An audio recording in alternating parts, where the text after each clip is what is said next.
and welcome to another episode of the Simply Connected podcast, your go-to spot for discovering new connections.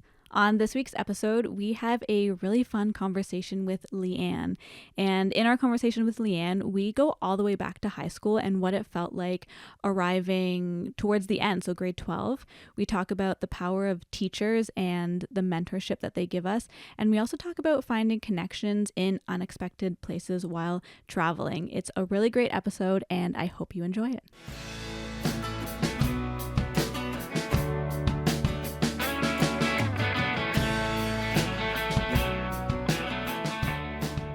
Hey, Lianne, welcome to the Simply Connected podcast. I'm so excited to have you here today. Hi, Lauren. How are you? I'm good. Let's jump right in. Okay. I'm going to start with the first question, and it's a question that not everyone loves, but I feel like it's a good question that kind of sets the stage, I guess, for what we're going to talk about today. And I'm going to ask you to tell us a little bit about yourself. About me. Excellent. So I'm Lianne. I am currently working at the same place as you are in post-secondary education. I'm an executive assistant working in human resources. I've been fairly just recently. I started there about a little more than a year and a half now. And even before that, so I grew up in Northern Ontario. I moved here when I was 17. And I did university. My plan was to be a teacher. So I went to Ottawa U. I did my teacher's degree, did my placement. Yeah, went through the whole process, except for the certification part, because when I was doing my placement, it was then that I realized this was not the career for me, and I changed my mind. So switched that and then started working in an office job. I did healthcare administration, so provincial government, and I was an executive assistant there. Did that for 13 years, and then just recently made the switch to where I am now. Okay. Yeah. And when you grew up thinking you were going to be a teacher, do you have a specific grade in mind? Yeah. So I grew up, I'm a very sporty, athletic, tomboy type of kid. And when I was thinking, I got a little bit older and started thinking about what careers looked like and what the rest of my life looked like, I was like, I want to be a phys ed teacher. That was my favorite subject in school. I always looked forward to phys ed. That was kind of like where it was at for me. I excelled there because I was good at sports. And so I was like, that's what I want to be. And so I did that, and then you have to do an elective as well. You can't just do phys ed. So I was like, what's the next best thing? And then for me, that was science. I always had a liking for biology and stuff like that. Anatomy kind of falls in there too. So I was like, I'm going to do biology and phys ed. And that's what and then I did human kinetics at Ottawa U. So that kind of got me to that. Interesting. Okay. I think my high school phys ed teacher left an impression on me, and I feel like she was much of the same. She did phys ed, and I think she did teach science too for a time. So they go hand in hand. When you were going through your post ed studying to become a teacher, are you comfortable saying what made you decide not to want to become a teacher? I am comfortable with it. The struggle I found when I was doing, and it wasn't the academic part, it was when I did my field placement, and it was when I got hands-on experience teaching, and I quickly found out how much of a teacher's day is spent disciplining. Like, you are significantly outnumbered at any given time. It's usually 25-1, and I think it's even more than that now with increased class sizes. I think they're like 30, 35 kids now. And you're constantly having to intervene. You're constantly having to discipline. And it's usually just one or two out of the bunch, right? Mm-hmm. Usually it's not the whole group, but it's usually one or two. And you have this whole established lesson plan, and that goes out the window. Like, the minute you step into the classroom, whatever plans you had, you cannot stick to them because there are so many factors that come and disrupt that. It's just, and for me, I found that challenging. I was like, this is not what I had envisioned. I think teachers are called to be teachers. I don't think anybody can just say, yeah, I want to be a teacher. I think that's a pretty cool job. I think you have to be called to be a teacher. I think you have to have the skill set to be a teacher. Like, it has to be in you, because it is difficult. And I was like, I don't think I can do this.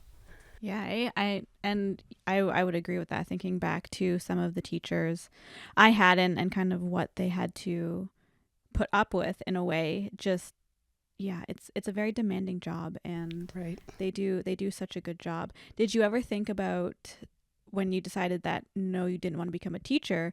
And I know you love sports, all sports. You're very active. Did you ever think about coaching? I did, and I did do some coaching for a little while. When I was in university, my old high school asked me to coach for them, but that got increasingly difficult because oftentimes games and practices are between the hours of like 3:30 and 6, and if you're working full time, which I had started to do at that point because I needed to work, I was graduated, so I found it really hard to get to practices and games on time and try to get from one location to another. When you are a teacher, it's a little easier, right? Because if classes finish at 3:30, you can then go into a practice or go to a 4 p.m. game, right? You're usually on site, but if you're coming externally, it was really difficult. But I quite enjoyed coaching. It was very rewarding because you get the kids. First of all, you get the ones that are athletic, because always sometimes in a gym class, there's not always everyone's athletic, right? So you get all the ones who have this vested interest in sports, in the sport that you also enjoy, and they want to be there, right? So it was very rewarding, and you kind of become a role model for these children. And some of the stories I heard, even like they really open up to you, like especially I was coaching 7th and 8th grade. Okay.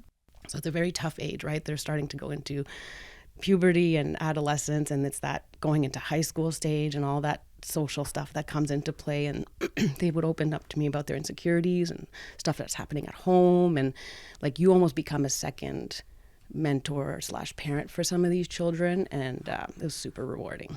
Yeah. And what did you coach? What sport? Basketball.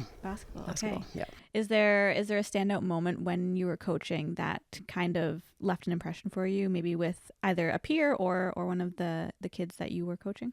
There was one moment. It was actually early on in the season. I had just started coaching this girls' basketball team, and we were running a regular practice, and at the end of the practice, you make them do all these drills they don't want to do, and some of them involves conditioning, right? So running laps or whatever.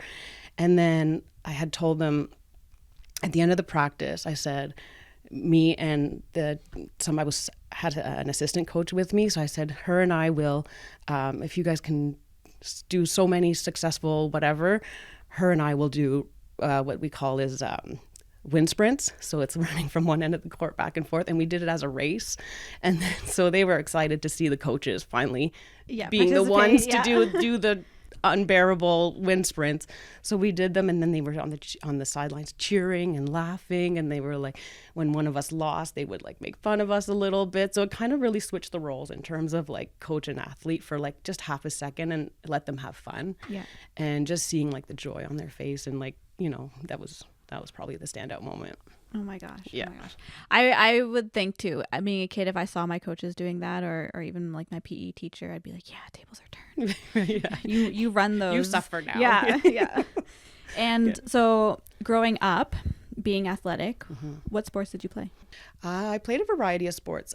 So I didn't play organized sports when I was a kid, like soccer. I didn't do any of that. I only started organized sports when I was in school in grade 7 and 8. Prior to that, my mom put me in swimming. So I did swimming lessons for like the better part of my childhood. I went all the way up to, like, there's levels in swimming. I think I went right to the one right before lifeguarding, because then you can get your lifeguarding certification. So I did that for numerous years. And then I also did, I think that was actually the only thing I did. And then I started basketball when I was in school. I loved badminton. Badminton was one of my favorites. And then eventually I got into volleyball as an adult. Okay. Yeah. Okay. Yeah. And you're still playing volleyball, I'm right? still playing volleyball. Yes. Yeah. Okay. I too went through the levels of swimming, and I think you start out just learning to swim, right? Like going through all those levels, and then you get to, I think your bronze cross and your silver. Right. Whatever, all the stages. And I remember eventually getting to the lifeguard stage, thinking that I wanted the classic summer job of becoming a lifeguard at a pool. And I remember going through the program and being like, I don't want to do this. I don't want to have to save a life. Right. And I remember one of the things we had to do was, at the time, they would drop like a brick, or not like a real brick, but like some kind of weight into the deep end of the pool. And you had to dive down, get it, and bring it to the surface, and then take it out of the water, I guess mimicking should a person be drowning, pull them out. Right. And I eventually got it. I tried like a handful of times because the diving down didn't bother me, but it was actually like getting the weight to the top of the pool that was hard. And I just remember like getting the weight out, dropping, and being like, I'm done. I don't want to do this. Too much pressure. And I switched to badminton, and badminton became my sport of choice with my little light racket and my birdie. And I remember growing up, a mutual friend of ours, we would often have, we called them badminton tournaments, even though it was just the two of us, in the alleyway between her house and the neighbor's house. Okay. And we would just volley this birdie back and forth, and we wouldn't let ourselves go in the house until we hit like 20 back and forth. Back and forth. And right then, it just reminded me, I'm like, that's teaching us discipline. Like, right. I was just going to say, you were conditioning yourself to be like an elite athlete at that point. Like just these unachievable, like, let's get to 100. Like, let's not stop till we and get we'd there. be out there for hours until we finally got it. But yeah, I never actually participated in organized sport. So I think the lessons that come from it are so beneficial as a kid and growing up, and even coaching it, and how you can be a mentor to young people coming up. So as a kid, thinking back to the sports that you played, were there any other activities that kind of you found joy in, that you found passion in, other than sports? Other than sports, I was always usually more like, I'm very extrovert, but I also have a very introverted side. So I'm big into reading. Like I could go and like find myself a corner and read a book and just stay there, and like that would bring me tremendous joy. Like I was happy just doing that for solo time and just kind of escaping everything. I also loved like just spending time, like I'd go fishing and like camping and stuff like that, like with my family, and just like outdoor activities and stuff like that. That was where it was at for me. Like I was, my uncle had a boat and we would take us tubing, and to me, like that was like, I was it. Like I had made it. Like this was the best time of my life, and it wasn't getting any better. Like, so just kind of just generally doing stuff and like being in a moment, right? Like just appreciating kind of the stillness of things too. Like sitting, like I said, reading a book and sitting on a beach or something like that, right? Like I was, And you grew up as an only child? I did grow up as an only child. Yeah. Only child and only parent. Okay. Yeah. So it was my mom and I until we moved here. Yeah. Okay. Yeah. Okay. And how old were you when you moved here? I was 17. 17. Okay. So end of high school. Right in the middle. So I had finished grade 11 in Sudbury, and then I started grade 12 when I moved here. We moved here over the summer, and then in September I started grade 12 at a new school. Oh wow, that was hard. That was very must difficult. Have been hard. Very difficult. Yes. Do you remember that time? Vividly. Yeah. Yeah. What sticks out? Grade 12. We had grade 13 as well, so it wasn't the last year, but it was close to the end of high school. Grade 12 is a time where people have their friends, people have their activities, people have their interests, people have their goals for next year. They know what they're doing. Coming in as a new person, I had none of that. I had no friends. I didn't know what I was going to do, where I was going to go. Like I was coming into a new city, like everything. So it was very jarring in terms of like having to start over, but while everybody else is near the end, you're like essentially at the beginning again, like starting grade 9 or starting a new school, right? Like you're just like the new kid and everyone's already established, and it was scary. It was a really scary time, and playing sports was kind of what got me integrated. So I started playing for the basketball team at my new school in grade 12.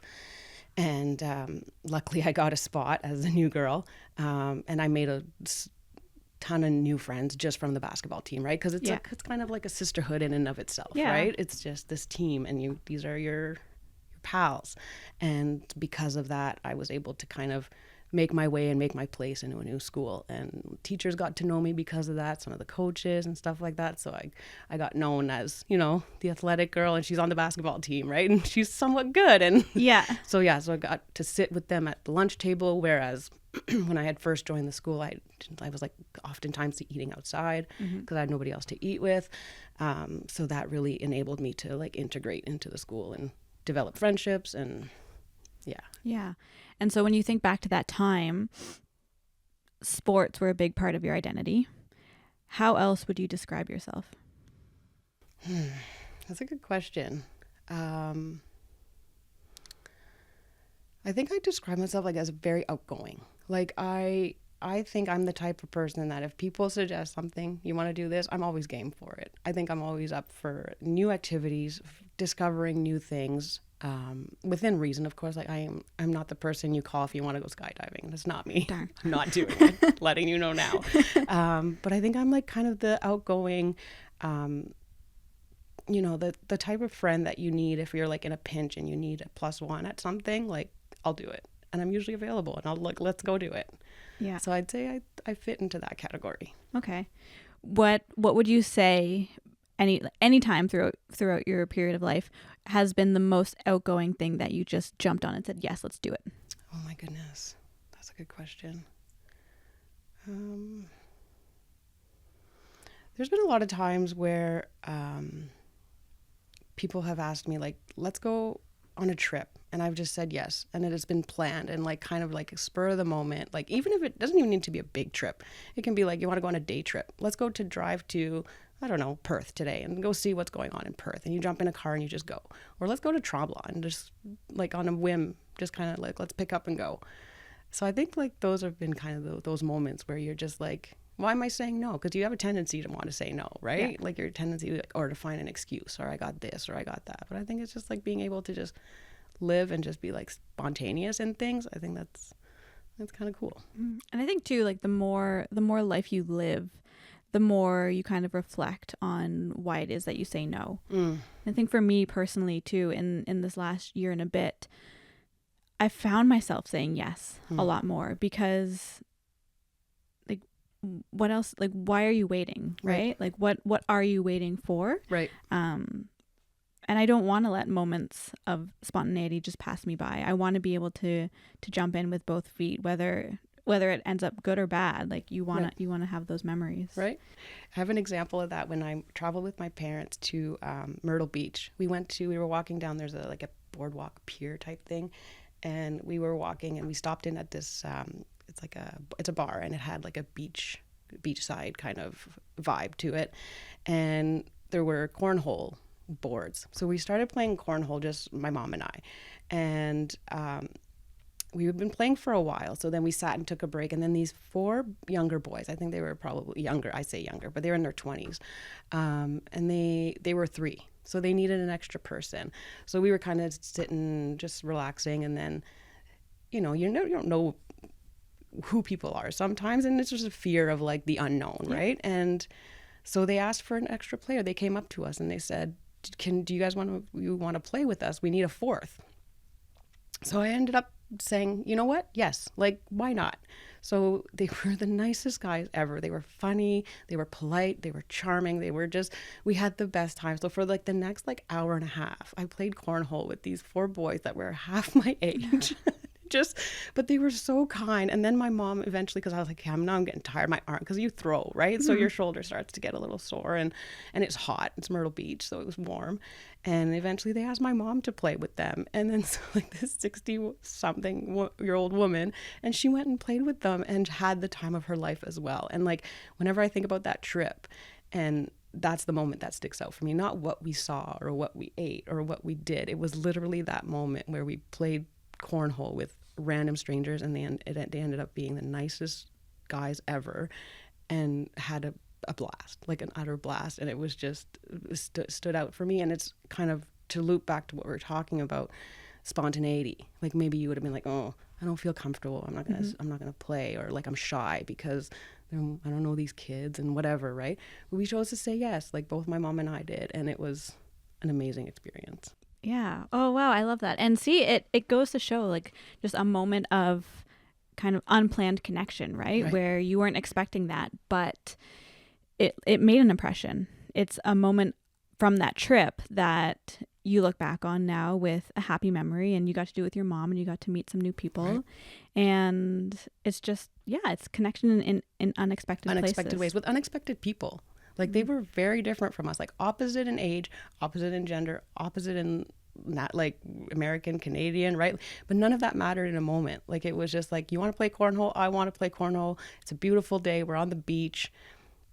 why not, right? Yeah. Like, so it was like, so yes, to your point, like spontaneous, like just random connection, but also with like people that like you would have otherwise never connected in your life. Like when else would that have happened, right? So it's like a moment that happened just from the spur of just timing, right? Coincidence. We were there, they were there. Ended up being a beautiful experience. Yeah, and I think too that's one of the best ways to learn about other people, spontaneity aspect of it when you have those unplanned moments of connection too. And I think your story of a trip reminded me of one of my earlier trips when I was young. I was a fresh little baby going on my first trip by myself. And other side of the world, Fiji, I was going on like a volunteer trip abroad. Okay. And this was my first big trip by myself. And I remember going to this new place. It was amazing. I think back to that trip with like the best memories. But it was different for me. I had never traveled that far before, let alone by myself. And I remember getting there the first day before we got to our homestays where we were staying with families in this village. Me and a couple of the people from the group, the volunteer group I was with, went into town. And we were walking into town. We kind of split off into smaller groups. And it was me and two other people who kind of ended up sticking together and just wandering around. We had free time in this market. They were coming back at a specific time to pick us up. And we were wandering around looking at all the stalls, and again, little me out of my comfort zone, but still very much open and wanting to experience things. And this is like a two-parter because it was a lesson. It was also about trusting your intuition, but also remaining open. And so we're shopping these stalls, we're getting a little off the beaten path, and these locals come up to us and they're like, have you had kava yet? I was like, what is kava? And it's their traditional drink. It's like a welcome drink. They drink it at like celebrations and ceremonies and rituals and whatnot. And we're like, no, like we haven't tried it. So they're like, come try some. And right away, like my spidey senses start tingling, and I'm like, should we be doing this? Like, not sure. What am I signing up for? Yeah. So, but the other two are like, come on. And when I was young, I wasn't spontaneous at all. I was very timid, very anxious. And I was just like, I don't know. But I was intrigued. Okay. And I wanted to try it. Right. So we're like, okay, like let's go try kava. So we're wandering these back alleys of Fiji, and part of me is like, enjoy the moment, be in the moment, but I'm also like, I'm like breadcrumbs. I'm like, how do I get back to this market? How will I find my way? Yeah. Anyway, we get to, I guess, a house or a shop or something, and we climb up these stairs and walk across these rickety floorboards and into this big open space. And there's more people in there, and the majority of them are men, and we're three young 18, 19, 20-year-old women. And they have this big bowl of kava in the middle of the room, and they're scooping it out into little, almost like shot glasses. Okay. And they're like, try it. And again, right away, my spidey senses are like, what if this has been poisoned? Always a possibility. Like, what if, right? Right. So they hand it all out, and I'm just like, should I do this? I'm looking at the other two to see if they're doing it. But then they start kind of like a chant, but maybe like a prayer. Okay. And they're kind of just welcoming us to Fiji and their land and whatnot. And it turned into a really, really beautiful moment. And so we drank the kava, and it tasted kind of funky. Not sure I really liked the taste, but we did it. And then they just started talking to us, asking about our lives and where we came from. And then it was kind of reciprocated. Like, we learned more about what they did, and turns out that the place we were drinking this kava in was their shop, and all the things that they made were handmade, and that was what they did. And we ended up staying for like half an hour, 45 minutes, just talking with them. And my nervous system kind of regulated and calmed down once I sensed that, okay, that we're not in trouble right now. Yet. But we finished it off. They brought us back down. They walked us back to the market. And it was just a really beautiful moment of spontaneity. And like, in hindsight, maybe not the best choice, being first day in a new place, young women and whatnot. But if you just trust a little bit that people are for the most part genuinely good and want you to have a good time and just want to share things with you, that was one of the moments I look back on now in kind of my early travel days of, wow, like this was completely different from what I was used to, yet they welcomed us and took us in, shared their culture with us. And it was a moment from that trip that I look back on and I feel so grateful for now, because even the next day when we hopped the bus and ended up going to like a smaller village to do our homestays, we got there and we went to like their community hall and they had kava to welcome us. And I was like, oh, I know what this is. I don't really like it, but here we go. Yeah. And they had dancing and singing and chanting. And it was just a beautiful moment of integrating ourselves into their lives and into their culture. And I think too, I guess the spontaneity topic that we've been talking about is just allowing yourself to at least try. Right. And feel those moments, and again, whether good or bad, there's something that you take with you and you build those connections. And to this day, still on Facebook, I'm friends with my Fijian family. That's awesome. Yeah. It's like the universal level setting, right? Is if you let people in a little bit into you and they do the same for you, it level sets, right? They've given you a little bit of glimpse into their lives, you can do the same. And then at the end of the day, right? Like, we're all human, and that was like a moment where you're just like, I tried something new. You explained it to me and let me into your world, and here we are, right? And now it's a beautiful experience all around. Yeah. Yeah. And while they don't always turn out good, I feel like they kind of are the building blocks of who you are, right, as a person. And usually the bad ones is the lesson learned, right? So you take that away, and then the next time around you're like, I learned my lesson that time from past experience. Yeah. So when you think back, and this can be maybe like a recent example or a story, is there an obstacle or something that challenged you in your life that you've had to overcome? Yeah, I think there's one that I've had to deal with actually quite recently, and we've talked about it a little bit a few weeks ago. And so on the theme of connections and relationships and all that stuff, like, I've come to learn that boundary setting is quite fundamental to relationships. And I think it's an underrated part of a relationship, because sometimes it's difficult and it's uncomfortable and it's awkward.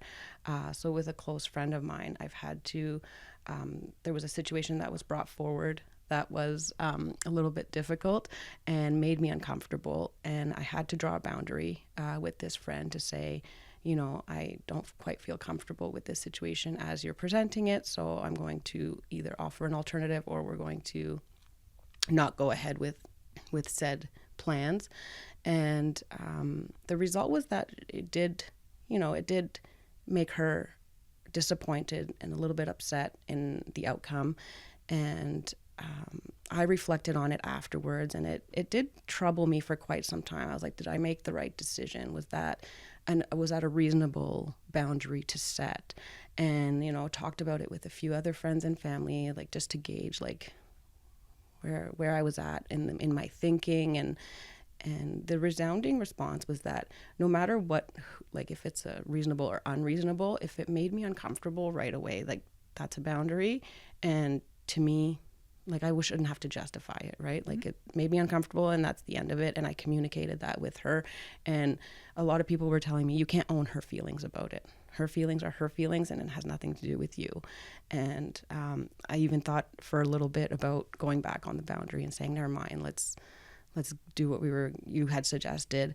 And people were adamant. They're like, no, like, you set a boundary, you can't go back on it now. Like, you're uncomfortable for a reason. You got to trust your gut on that and stick to it. And so things are still a little fresh right now, but I think at the end of the day, I think setting those boundaries and being true to yourself and how you're feeling, I think makes your friendship and your relationship, or whichever form the connection is, I think it makes it stronger and healthier at the end. Like, that person will then see to be like, you were honest with me. You didn't compromise your own beliefs or your own comfort level. And at the end of the day, like, that makes me respect you and admire you more. And I think while things are still kind of maybe a little bit difficult, I think eventually it'll get there. Because this is also one of the first times where we've had to have kind of the difficult conversation around something like that. So I think it's going to be an adjustment. But at the end of the day, like, I think I did the right thing, even though it's difficult, right? So I think that's been a challenge that's recently been on my mind, and I've been struggling with the guilt of it, right? Because we tend to want to accommodate others and make others feel comfortable, and that's not always the best thing to do. Yeah. And I think too, it's a continuous lesson of setting those boundaries, and also knowing that it's okay to change your boundaries. Right. You don't have to change them for the other person, but if they're no longer working or serving you, it's okay to change them or adjust. And yeah, I feel like we're often left with the guilt of handling the other person's feelings to your boundary, and that can be a challenging spot to be and to sit, because you, not that you don't care, but you want to also be able to support their feelings in it, right? But also without hurting yourself in the process. Right. Yeah. Because that's a challenge, right? Because you're like, well, I hurt or upset someone, but had I done opposite, I would have hurt and upset me. So it's like, where does the boundary between doing something because you won't hurt somebody else, or versus doing something to honor yourself, to not upset yourself, right? So it's like the me versus the collective, right? So it's like, obviously you should always come first, right? Like, so in there lies the reasoning behind boundaries, because it's like, you can't always accommodate others if it makes you uncomfortable. Like, I think your priority is to yourself. Mm-hmm. Mm-hmm. And I learned too recently with my therapist. So strangely enough, my therapist, her name is Lauren as well. Okay. So we've had a couple of good conversations, and she was telling me about kind of setting boundaries and what that looks like, but also remembering that when you put others first before yourself, it's a form of control, it's a form of people pleasing, right? Like, you're trying to control their reactions at the expense of yourself. So that, when she said that, it hit me as a chronic people pleaser, right? and trying to work through that. It's okay to be a little selfish. Right. It's okay to worry about your feelings and how situations and conversations and conflict make you feel. It doesn't mean you don't care about the other person or the other group or the other party, but it's remembering that you have to look after your well-being. And so she said to me that when I always agree, or when I backtrack on my boundaries, or whatever the scenario is, it's a form of control and controlling that person's perception about me. And she's like, it's not always a good thing. Right. It's not a good thing. Right. You have to be able to express yourself freely and be confident in what you say, because that's how relationships continue to grow and expand and evolve. Otherwise, they kind of get stale and they start to fall apart, and that's where you see the cracks form. So that conversation with her was really empowering, in the sense that I'm doing kind of a disservice to both of us, right, by always bending over. Right. And it becomes almost a habit, right? Like, the expectation is then developed that, like, oh, well, they're never going to say no, or they're never going to go against what I'm suggesting or whatever. So it sets a precedent that becomes really hard to backtrack on afterwards, right? Because like I mentioned, it's been, years of this friendship, and like, this is the first time where I was really like, maybe not. And it becomes increasingly difficult with time, when you've established a pattern of always kind of bending your boundaries or not establishing a boundary. So I think if you can kind of establish that from the get-go, where there's mutual respect and boundary setting for both, I think then you're setting yourself up for success. Yeah, absolutely. And I feel like the word boundaries comes up so often, but I feel like it's something you tend to lean into a little bit more later in life, right? Like, if you think back to teenage Lianne, or Lianne in her 20s, like, setting those boundaries is hard. Very hard. When you're trying to discover who you are too, and do all the things for all the people. Right. So thinking back to the situation that you were in recently, how do you feel now, a couple weeks, maybe a month out of that conversation? How does that boundary still feel with you? It's still feeling it's difficult. Like, it's not it's not easy to have difficult conversations ever. It never is, right? But the more you do it, the better you become at it. And that's what I'm kind of finding. It's like, now that I've done it, I'm like, well, it wasn't as scary as I thought it was going to be. Like, it's still icky. It's still kind of trying to navigate that dynamic now. But I think the thought of what was going to happen and what actually happened were two very different things in my mind. So I'm feeling good because, at the end of the day, we did have a conversation, and she's like, I respect you for setting a boundary, and I respect your decisions, and, you were honest with me. And so, like, although there was a moment of awkwardness and some upset feelings and all that, I think at the end of the day, like, she's really seeing, like, yeah, it was maybe unreasonable for me to ask her to compromise on her comfort level for something for me, right? And like, I think it's gaining us a little bit more of like a mutual kind of, not admiration, but almost like, we can be like, I'm really proud of you for, like, although it sucked for me, I'm kind of really proud of you for doing that. Like, yeah. And I think, if the tables were turned, and if in the future something like this happens to me, I think this provides me now an opportunity to reflect and to be like, oh, I was in a similar situation not that long ago. I was the one setting the boundary, and I think it increases my self-awareness about boundary setting, whether either side of the coin, right? Like, whether you're on the receiving or the setting side of boundaries. So I think the outcome generally is going to be positive for our friendship, and I think positive for me in self-growth, to be able to kind of come to terms with boundary setting and honoring them. Yeah, and to that point, I think you touched on it briefly, but we always work things up to be a lot bigger in our heads, and the outcome is going to be catastrophic and whatnot. And that's also something that I've talked about, and we often, like my therapist and I, will go over every possible thing that could happen. And she's like, are any of these the end of the world? I'm like, no. And she's like, okay. So she's like, if any of these things were to happen, would you be okay? I'm like, yes. Right. It would suck. Yes. But I'll be okay.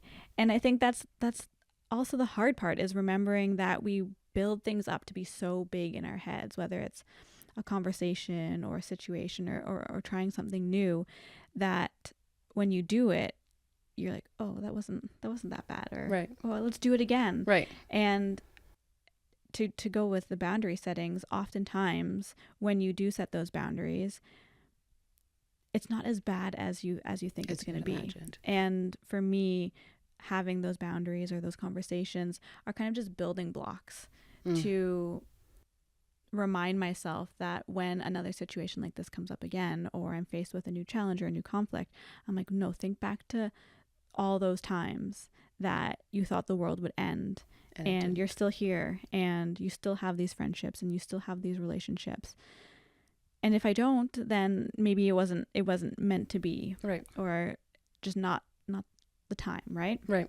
And there's something that somebody told me once that really resonated with me in terms of like building things up, like to your point about building things up to be more than what they are. And it's like, pick your suck. Like, either way, it's going to suck, right? So if you do this, it's going to suck. Or if you do this, it's going to suck. So at the end of the day, you got to pick which of the two scenarios is going to suck less. But at the end of the day, like you said, it's still going to be gross. It's still going to be icky. It's still going to not be great.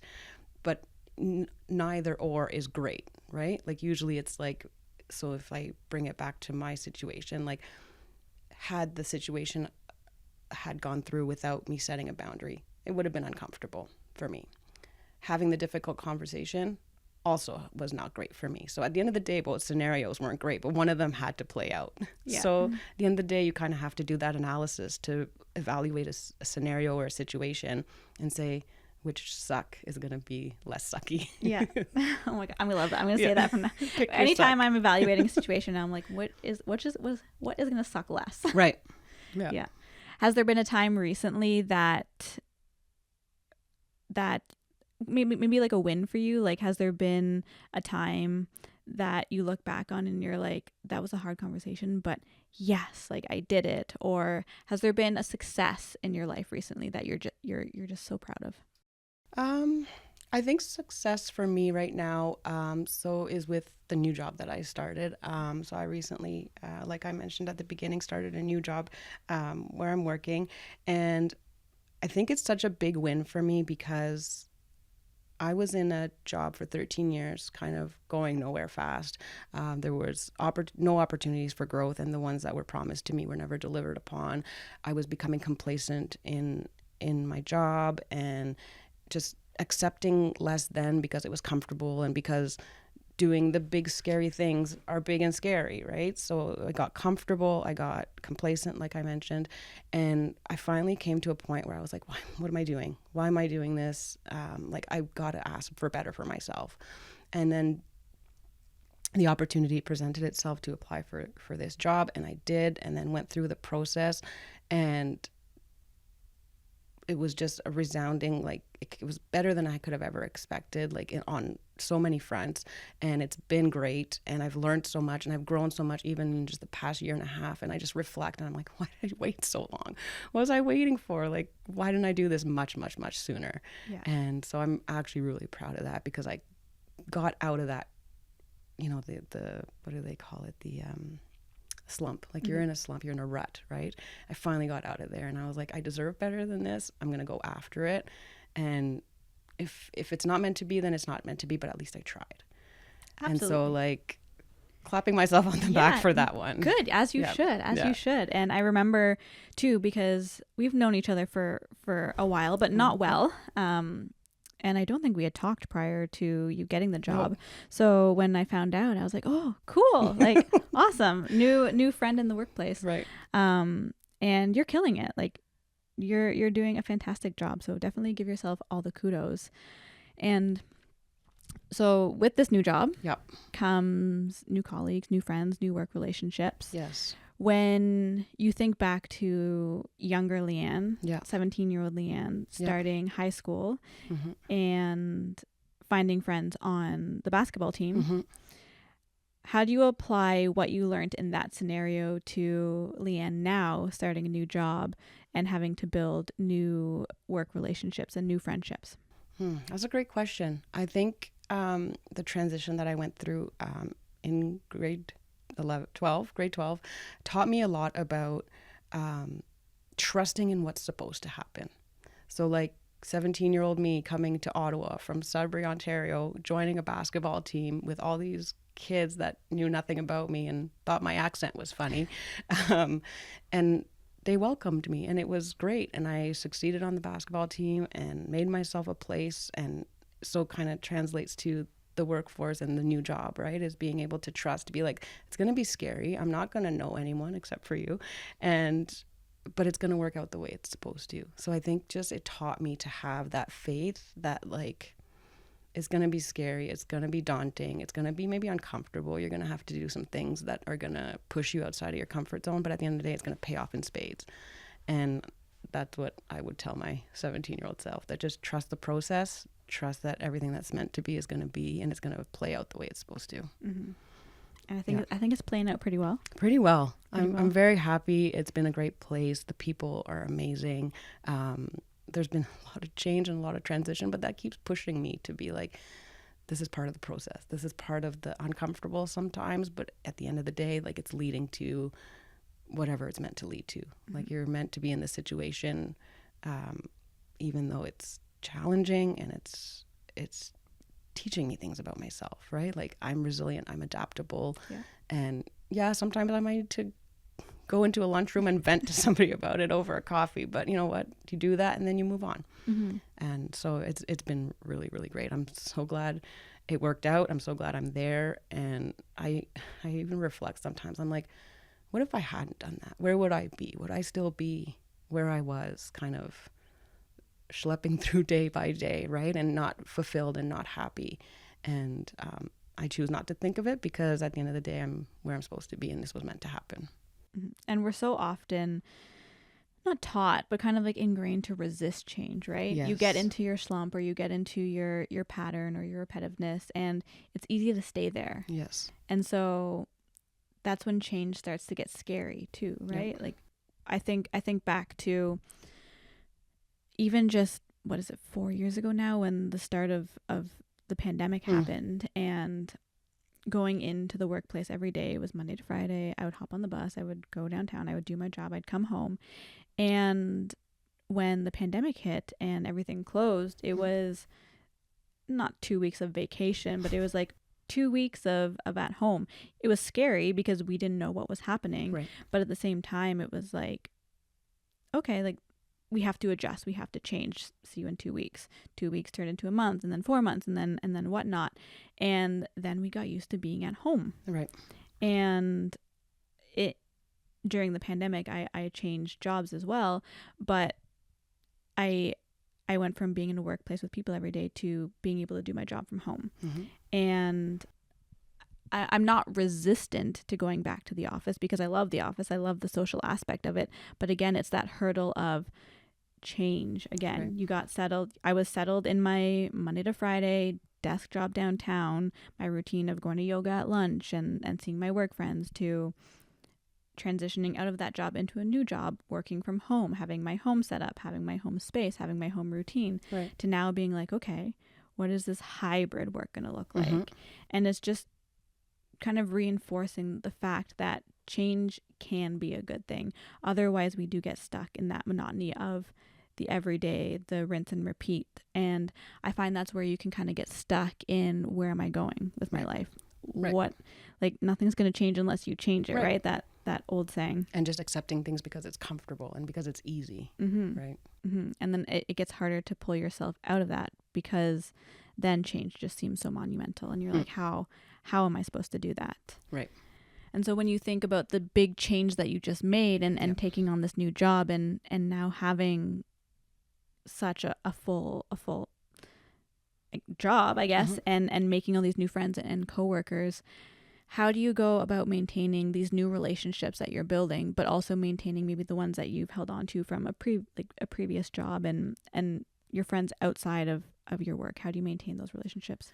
I think the key to maintaining them is just, it's a lot about making time for people. Like, sometimes it's difficult. We get caught up in busyness and schedules and conflicting priorities and all that stuff. But I think if you genuinely, even if it's like 10 minutes, to just say, do you want to chat, or do you want, like, I have a coworker that I used to work with, and so now she lives in Toronto, and she always did, and so we met through work, but we never actually met in person.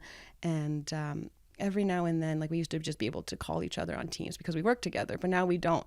But now I'll tell her, I'll be like, once a week, why don't we just meet up over lunch on Teams, have a quick coffee, have a quick chat, and just making that time for people. Like, I think if you really are invested in making the time for people, you can maintain any connection, right? Because usually a connection will get lost is if you start losing touch with people. So I think if you show up and you are genuine in being there for somebody and making time for them, making them feel like they're important to you, I think that's the best way to maintain a relationship or a connection or a friendship or anything. And that too, the time aspect of a relationship has been kind of a theme throughout these conversations, because it is a give and take. And if you want a relationship to last and to be sustainable, you have to be willing to give it that time, right? And it doesn't mean it has to be hours and hours and days and whatnot, but it's also just reminding yourself to check in. To check in. You send a friend, a partner, a coworker, just a hey, thinking of you, hey, hope you're having a great day, to keep that kind of connection alive. If it's a connection that you want to stay alive, right? Like, if you want to die, then just let it die. But yeah, I think time, whether a little or a lot, just really nurtures those relationships. Absolutely. And kind of keeps them growing. Absolutely. Has there been someone in your life that you would consider maybe a mentor who has made an impression on your life that sticks with you? Yeah, when went back to the story that when I moved here and wanted to be a phys ed teacher, and when I first moved and started high school in grade 12, there was a phys ed teacher, and usually people who want to be phys ed teachers is because they had a great phys ed teacher. So this is totally the case with me. It was a female phys ed teacher, and she could tell that I was kind of trying to find my place, right? I was new girl, new school, new city, new everything. And she really took me under her wing in terms of, she saw that I had a vested interest in sports and athletics and all that stuff. And she really took me under her wing and provided, like, if I wanted to go sit and chat with her, and she had open door policy. She allowed me to use the gym at lunch if I didn't have friends to go and sit with. She let me go play basketball in the gym if I wanted to. She gave me a free membership to the school gym. Like, just these little things. And then she was the reason I became the coach. So she offered me the opportunity to coach a few years later when I graduated high school.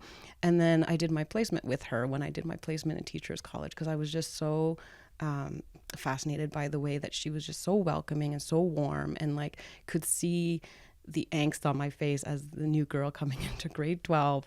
And I think she really sympathized with my situation. And, you know, it's not every day there's a new kid in grade 12. Like, it's very rare. And she was just always listening, always providing guidance if I needed it. Because I expressed to her that I had interest in becoming a phys ed teacher, which she was. So I was like, how do I do this? Like, what courses should I be taking? How do I get to where I want to go and all this stuff? She provided great advice. So I'd say she was probably the strongest mentor I had in terms of that part of my life, even though I didn't become a teacher. But I think in that moment, like, all those experiences that I lived because of her, the coaching, and then the student placement, and then her just kind of being that friendly face in a scary place, did great things for me in terms of getting me to the next step. And then, even though, like I said, it's not where I ended up, I think it took me on the track to where even we are now, because I think it was meant to sidetrack. It was meant to take a different course. And at the end of the day, she played a really big part in that. Yeah. Yeah.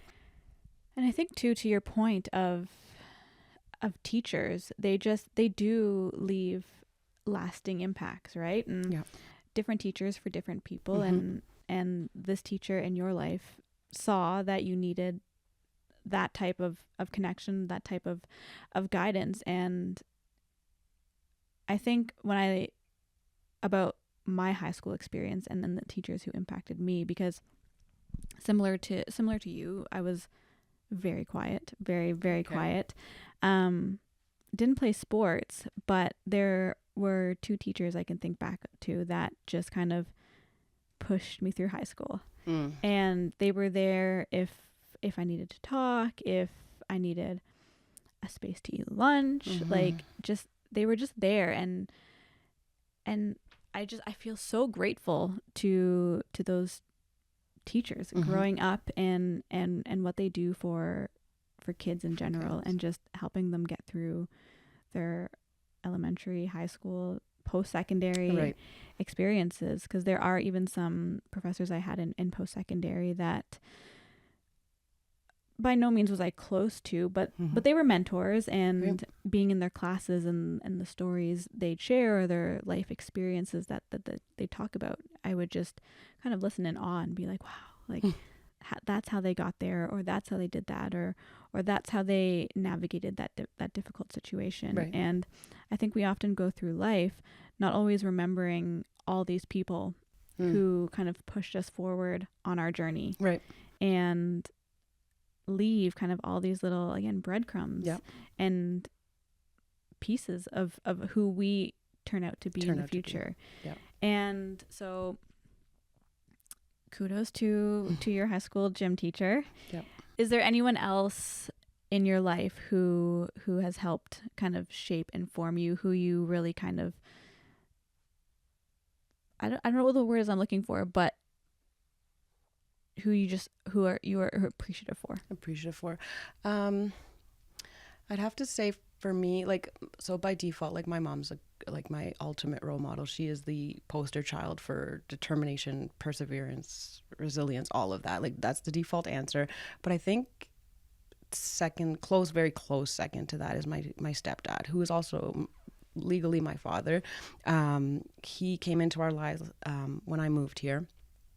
And so, like I mentioned, only child, only parent.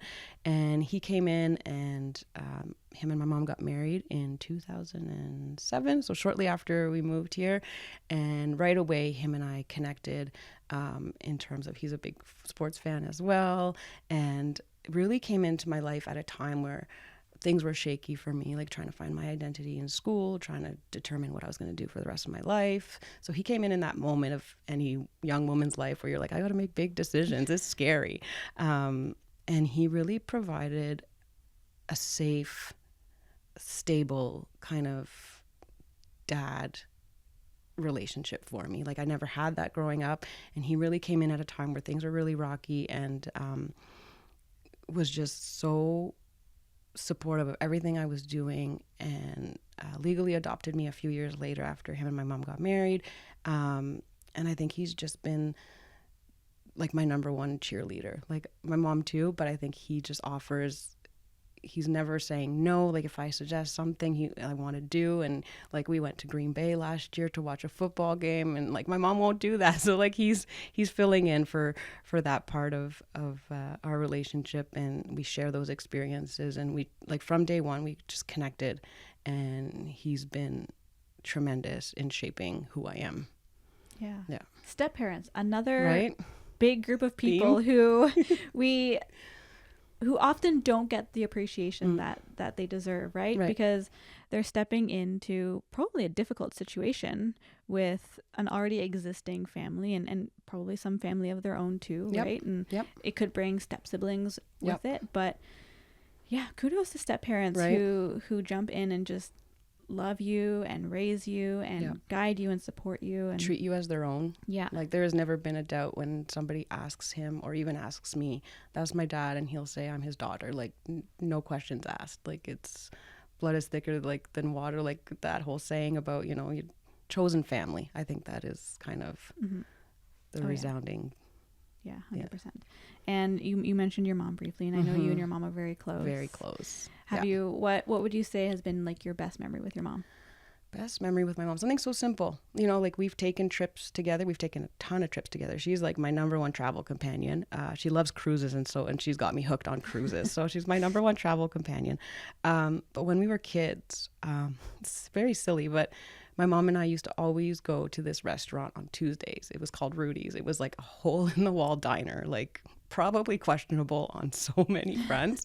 We went there every Tuesday like clockwork because they had a special on hot chicken sandwiches. And like that was like when I reflect on my childhood with my mom and her and I kind of just being a tag team together, I was like, I always remember my mom was like making that special. You know, we had a standing date on Tuesdays to go for hot chicken sandwiches, and we always stuck to it, and we just sat there and ate. And like I just remember, like I even have very fuzzy memories of sitting there with her and just enjoying a meal and something so simple, right? Because it was our tradition, and it was something just her and I did. Nobody else ever came, no matter what. And it was just really just her and I time. That's beautiful. And I guess cruises are your new cruises your are new my you obsession. and her time. yes, we've gone on 4 together now. No way. 4 cruises together. Yeah, she's gone on so many more because she's retired now, and she's loving it. They her and my dad went on a 35-day one recently. Wow. It went up to Greenland, Ireland, UK, Canary Islands. It did like this whole, they were on there for 35 days. That's insane. Yeah, I love cruising. So you got to catch your mom when she's in town. Right, exactly. I got to schedule dates with her. I got to be like, so between this date and this date, can we hang out? Yeah. Because she's so busy. Do you have your next cruise planned with her? We do. We have one planned in February. Okay. We're going to Aruba, Bonaire, and Curacao. Aruba. Yeah. Have you been? No, I've never been. Okay. Yeah. Okay. I'm super excited for this one. I've heard great things about Curacao. So apparently that's the place. Okay. Yeah. Okay. Well, I want pictures. Yes. And I want to know how it went. Absolutely. I've only done one cruise in my life, and it was great. I loved it. I think I got very lucky on that cruise. It wasn't off season because it was February, but the boat was like half empty. Oh. So it was still even better. It was great. It was still a fantastic experience. Like the show hall, I guess, because they do shows at night, was always full, and the energy was always high. But like I never had to wait in line for anything. Oh, the worst thing is waiting for line at the freaking buffet. That's the one place where like meal times get crazy, and then you're standing in line and people are pushing and shoving. That's the one time where I'm like, oh, we got to go to the buffet. So if you can avoid that and sometimes go to the dining halls, even better. Then you get sit down dinners. You don't have to deal with crowds. Before we wrap, when you're on a cruise and you're in line for the buffet, what's the one thing that you get up there? If it's gone, you're like, oh, great. Oh, so many things. They have fantastic desserts at the buffets. Like, there's like usually like little mousse desserts Oh, yeah. and brownies and all these different types of like even just Jello. Yeah. But they're always so good. I don't know what they do to them, but they're just so good. So yeah, usually when there's like limited selection of desserts, I get a little disappointed. Okay. Yeah. Okay. Yeah. All right. So get in line first for dessert. Grab your dessert. And then go back to dinner. There you go. The dessert can get cold unless it's a hot dessert, but if it can get cold, so grab that and then grab your meal. Yeah. There you go. Yeah. Okay. A few rapid fire questions for you before we end. What are you currently watching? Currently watching, so I've wrapped up. I'm the type of person that watches a ton of shows at the same time. And then when they bring back all the seasons, I get overwhelmed because I have all these shows to catch up on. But I recently finished Only Murders in the Building with Selena Gomez, Martin Short, and Steve Martin. Yeah. Great show. I really enjoyed it, especially for podcasting. Yeah. They kind of follow a murder, like true crime podcast, and then they develop their own. So I think you might actually really like it because it's podcast. Oh, it's doing well, right? It's like doing really well. They've just renewed, I think, the fourth. I think the fourth just came out. So I finished that. Lincoln Lawyer, I've also just finished. Great show. And then last night I am getting into the Christmas mood. So I watched a Christmas movie last night, super cheesy one, Merry Gentlemen on Netflix. Okay. It was bad, but it was good. I mean, you had my heart at Christmas movies. I'm am the most cliche Hallmark Christmas movie watcher ever. So I will be probably watching those for the remainder of the year. Right. Yeah. Now's the time. Tomorrow is 1 month. I know. It's the 24th. So yeah. I know. It's crazy. It's crazy. Month. What have you read recently or listened to? I'm a big reader. I love to read. I read fiction. I'm just about to finish a book right now, actually. It's called Stay Where I Can See You. Okay. It's about this family that wins the lottery. And the wife is the main character in the story. And so they win this lottery and somebody from her past comes back into her life now that she has money. And she had a bit of a checkered past. So there's some trouble brewing in terms of who's coming back into her life and with which intentions they're coming back with. Okay. So I'm just about near the end. So I'm kind of, it's getting to where we're going to find out what ends up happening with this person that comes back.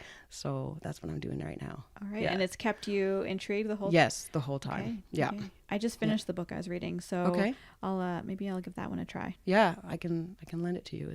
It's actually even Canadian based. It's filmed. It's based in Toronto. The storyline. Yeah. Okay, cool. Yeah. I read this summer. I read all of Carly Fortune's books. Ooh. Canadian author. Yep. And it's neat to see them based in and around Toronto. Right. That's the one with the cottage, right? Yeah. I read one of them. I read Meet Me at the Lake or something. Lake, yeah, that's the one I read. So the book I just finished was I'm drawing a blank on the name already, but it was the one that she said on the East Coast, the PEI one. It's her most recent one. Okay, yep. So good. So good. Something Summer? Yeah. Yeah. I can't remember, but you know the one. Yes, I know exactly which one. Okay, if you could have any superpower, what would it be? Oh, I did give this some thought. Because I have a lot of friends and family that are still out of town, so long distance thing, I would definitely pick teleportation. If I could just be like, tomorrow I could be in somebody's living room who lives 6 hours away, I think I would absolutely do that. Teleportation has been the consensus. I feel like it's been the consensus, and whether it's to see friends, family, to travel would be eliminate huge. The time in between. Yes. Yeah. Right. Because like the 6 hour drive to Sudbury, I got to say, it's not fun. I'd rather just be able to be like, save myself 6 hours and just be there. Yeah. You touched on it a bit earlier, but what advice would you give your younger self? I think this one for me, and from previous episodes, I've heard a lot about it's going to be okay. So there's that, because we talked about how trusting, having faith in how things are supposed to end up. But I think more so than that, I think I would tell my younger self how capable you actually are versus what you believe you are. Like, I think there's a huge difference, especially for young women, I feel, in terms of like confidence and going after what you want. You know, we're taught something so different sometimes depending on how we grew up or who we grew up around. But I think I would go back and tell her, like, you're capable. You can do whatever it is you want to do, and just do it. Mm-hmm. And sometimes you'll fall, and sometimes you'll stumble, and sometimes it'll be scary. But just do it anyways, and you can do it. Yeah. You can do hard things. You can do hard things. Yeah. Yeah. Okay, final question before we get to the very last one. Okay. If you could have dinner with anybody, living or dead, who would it be? Who would it be? So I've been asked this question in, those like activities you do at work or at school, icebreaker type things, and they ask you this exact question. So I've been asked this a few times, and my answer kind of always deviates from the norms, as people will say like Oprah or Martin Luther King or Gandhi and whatever. My person is Whitney Houston. Okay. Yes, okay. Whitney Houston. So I think firstly, she has an amazing talent. Like, I think her singing voice, unmatched in my opinion, and don't come at me, but No. I think she is at the top vocally, but I think also to conversate with her about her life and what she went through up into and leading her to her death. I think I would have loved to have that conversation with her, to be like, what's going on? Like, what did you go through? And just kind of pick her brain about her lived experience. Yeah. Yeah. Oh, that'd be cool. That's my okay, person. if that ever happens, Right? If that ever If it happens, ever happens. let me know how that conversation goes. Okay, I'll report back. Okay, and the final question. I Yeah. know you recently discovered the Simply Connected playlist. I did. I love the podcast. We do like to ask guests what they're listening to. So what are you listening to music-wise, and what song would you like to add to the playlist? Ooh, great question. So yeah, the playlist has been great. Right now, so I have a very eclectic taste in music. I listen to a little bit of everything. For a while, I was on the Teddy Swims boat. Like, I was obsessed with him even before he became famous, and then he became famous, which is great. The song I currently have on repeat that I'd add to the playlist is it's by Van Morrison, and it's called Days Like This. I love that song. I love cannot it. stop listening to it right now. It has been on repeat in my car, on everywhere. Yeah. I'm obsessed. Yeah. That's a good song. That's a good. Yeah. And Dermot Kennedy has a cover of it. Ooh. That's, I don't want to say just as good, because Van Morrison's Van Morrison, Yeah. but it's a great cover too. Okay. Beautiful song. We'll add it to the playlist. Okay, absolutely. Awesome. Excellent. Okay, well, thank you so much, Lianne, for joining us today. I had the best conversation with you, and I hope we get to chat again soon. Yes, it was my pleasure. Thank you.